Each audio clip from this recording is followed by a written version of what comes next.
ดี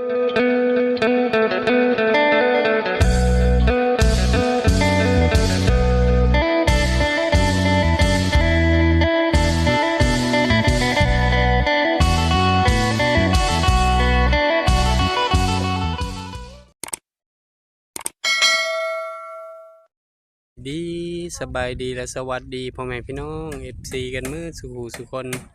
บัวทางฝั่งลาวทางฝั่งไทยหรือต่างประเทศ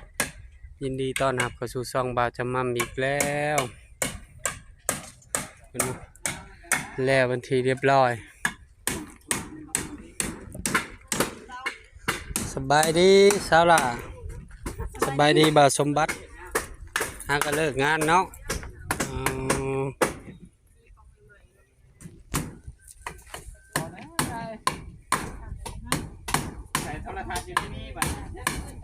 เอาย่างมาใส่ไข่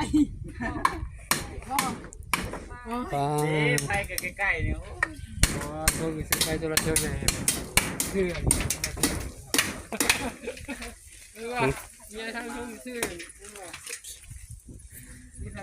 สบายดีน้องปลาตีน้องทงปิดประตูเข้าบึงนัวสวยงามสำใดน้องทงเรียบร้อยสนิทเลยเนาะปวดสบายดีเบาเก่งมัดมือสู่ไปนำการจนแล้วเนาะเช็ดชิ้น6 โมงแรงจนค่ำพากันลุยออกมาสวยงามประตูแบบพอดีเป๊ะเลยเนาะงอมเงียนอยู่ลานก็ปะเท่า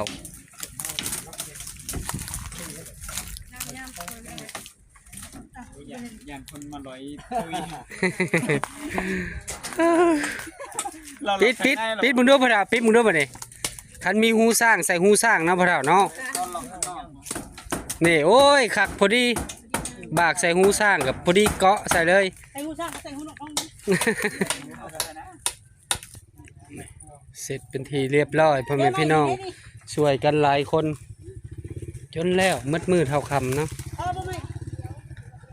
ดีมุกดีใจกับพ่อเฒ่าดีมุกดีใจกับพ่อเฒ่าเพิ่นเข้าไปเบิ่งทางในมึงดูเบิ่งดูกวางควงสำได้ทางในกวางมึงดูเข้าไปเบิ่งดู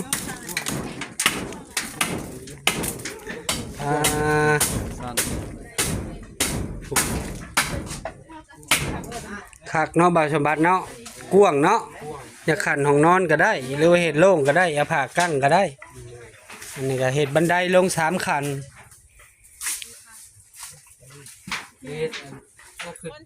โดยแล้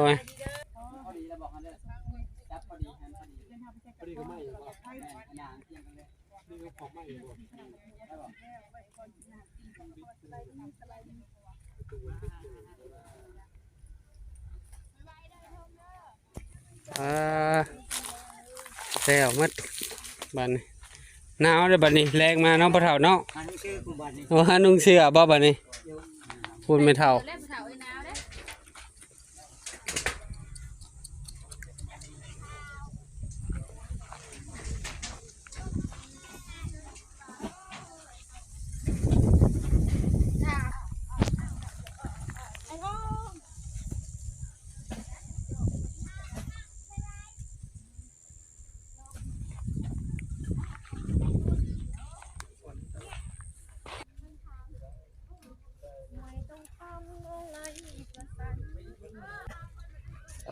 พ่อเฒ่าเก็บอุปกรณ์ไว้แล้วบัดนี้เก็บเด้อของไผของเราเก็บไว้เด้อของไผของเราเด้อ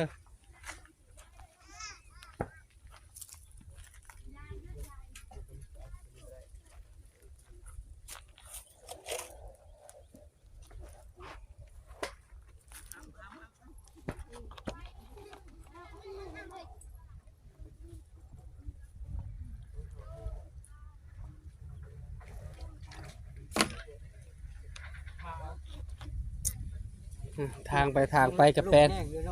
ลมแห้งอยู่พอเฒ่าเอ้ยดีใจนำแล้วลูกหลานไม่เห็ดซอยจนแล้วเนาะ5-6 มื้อทิศหนึ่งพอดีทิศหนึ่งบ่ง่ายนะแม่เฒ่า เ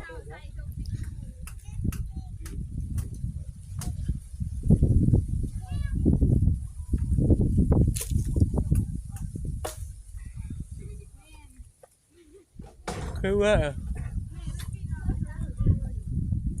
ลมตกแรงมาเลยลมพ่อแม่พี่น้องแล้วก็บ่สมั่งก็สิพาพวกเฒ่าคูนทางเพิ่นแล้วมีเวลากระทางมันเห็นหมดมันเห็นฮอดหนทางพุ่นเนาะทางเข้า ใจร้าย อยู่นี่แหละมันเห็น คอยนี่ล่ะขอบใจหลายๆให้ซื้อได้ขายบ้านน่ะอยู่ดีมีแห้งโพเดียวเมียเดียวโพแก้วเมียทิพย์โพยิบเมียแซวเด้อ โดย เงินได้กำขึ้นคำมาได้กบเด้อเงินโดลาไหลมาเงินบัตรไหลมาเงินโดลาไหลเข้าโฮมเจ้าคุณยามเด้อลูกเด้อ สาธุไม่เท่าก็ดีใจแหละอยู่ดีมีแฮงนำกัน ให้ลำให้ด้วยเพิ่งพาอาศัยอยู่ดีมีแห้งเด้อขอบใจผู้คนดีใจละบาทนี้เยอะได้บน ขาฟังมือได้ว่าสิได้ขึ้นนอน ในลูกในหลานนี่แหละสวยแม่ คือมือยัง โอ้ยเขาบ่ช่วย ดีใจ ในมันผ่าขึ้นบ่ได้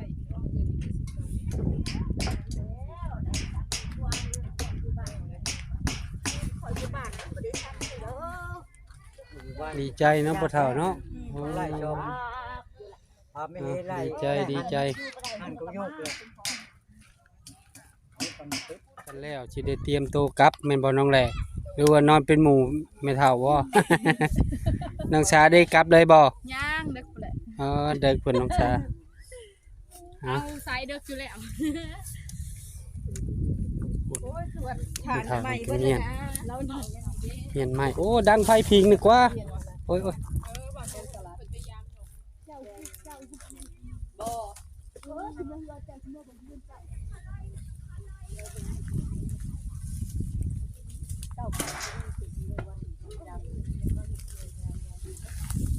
เมียนเข้าในพ่อเฒ่าหนาวบ่ได้ดังไฟเนาะ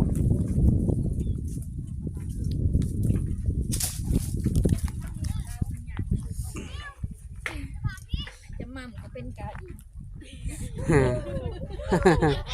เพลงไก่วะจะ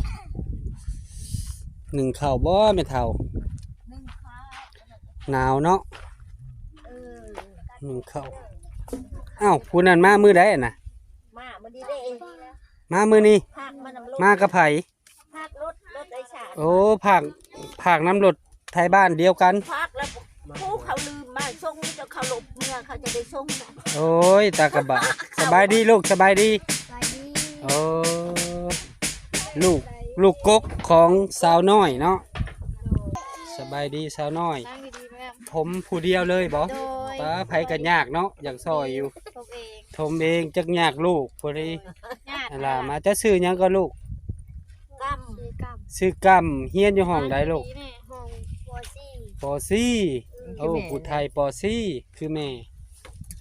ผักกูเฮียนน่ะมาพี่บ่ลูก ผู้ไทย ผักกูเฮียนน่ะมาพี่ หรือว่าตั้งกินฮอดแม่แต่ตั้งมา บ่ได้พักเข้ามา โอ้ เขาหายบ่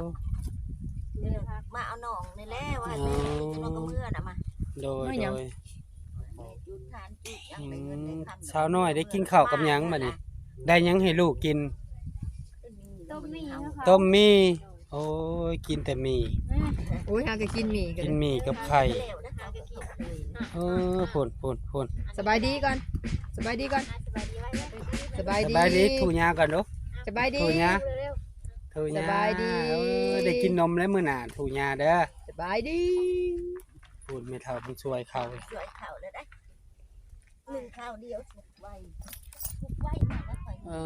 บ่ อ มันเต็มเลย โอ้ยลืมไปเอาเข่าเลยคำจนได้ มืออื่นหมดแล้วนี่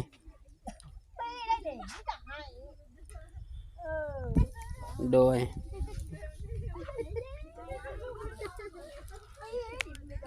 มาฮอดนี้บ่จะมั่มก็ขอบุญขอบคุณแม่เรื่องแม่ลาดเนาะที่ซอยบ่จะมั่มก็ซอยเหงื่อซอยแห้งเนาะโดยที่เป็นเห็ดตูกให้พ่อเฒ่าคูณแม่เฒ่าก้าวแม่เฒ่าแก้วขอโทษขออภัยหลายๆบ่ผิดโดยขอบุญขอบคุณแม่เรื่องแม่ลาดที่เพิ่นได้ซอยพ่อเฒ่าคูณแม่เฒ่าแก้วก็ขอให้เพิ่นอยู่ดีมีแห้งแล้วก็สำหรับน้ำแต่ละมื้อที่ว่าซื้อน้ำให้น้องนาทีเพิ่นซื้อน้ำมาจะไปนมมาให้กินก็ให้แม่เรื่องแม่ลาดอยู่ดีมีแห้งสุขภาพร่างกายแข็งแรงปราศจากโรคภัยไข้เจ็บเป็นห่มโพห่มไทรให้ลูกให้หลาน โดยมาฮอดนี้ว่าจะมั่มก็ขอบุญขอบคุณพ่อๆแม่ๆ FC ทุกท่านที่เบิ่งคลิปบ่าวจะมั่มแต่ต้นจนจบโดยบ่ข้ามโฆษณาเพื่อเป็นกำลังใจให้บ่าวจะมั่มเฮ็ดคลิปใหม่ๆออกมาให้พ่อแม่พี่น้องได้รับได้ชมขอให้พ่อแม่ FC ทุกท่านจงมีสุขภาพร่างกายแข็งแรงปราศจากโรคภัยไข้เจ็บคิดสิ่งใดก็ให้ได้สิ่งนั้นสมความมุ่งมา่ปรารถนาโดย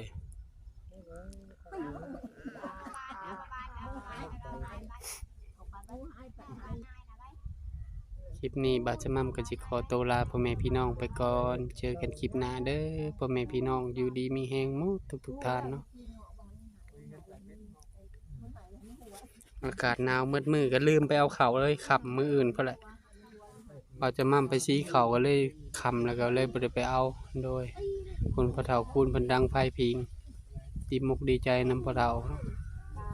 ขอบใจมาทุกคนที่ว่ามีน้ำใจมาซอยเรือพอเท่าคูณไม่เท่าแก้วโดย